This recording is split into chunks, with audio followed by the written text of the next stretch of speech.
যখন বেশি দুঃখ হবে অন্তরে, অন্তর বেশি ব্যথিত হবে, অন্তরে প্রচুর পরিমাণ কষ্ট হবে, কোনো প্রকার চিন্তা করা ছাড়া, কারোর সাথে আলাপ আলোচনা করা ছাড়া যাই নামাজটা বিছান, রবের দরবারে সিজদায় চলে যান। সুবহানাল্লাহ।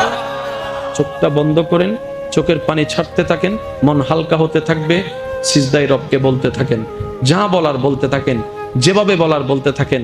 মনে রাখবেন, আপনার সেই মনের বেতার ভাষা হতে পারে আপনার রক্ত বুঝবে না, আপনার ভালোবাসার মানুষ বুঝবে না, আপনার প্রিয় মানুষ বুঝবে না, কিন্তু আপনি যেভাবেই বলেন না কেন, আপনার প্রত্যেকটা শব্দ আপনার রব্বুল আলামিন বুঝবেই বুঝবে। সুবহানাল্লাহ। আপনি যখন ওনাকে দুঃখের কথা বলবেন, উনি আপনার দুঃখটাকে হালকা করে দিবে। সেই দুঃখের খবর প্রকাশ করে আপনাকে কখনো বেইজ্জত করবে না।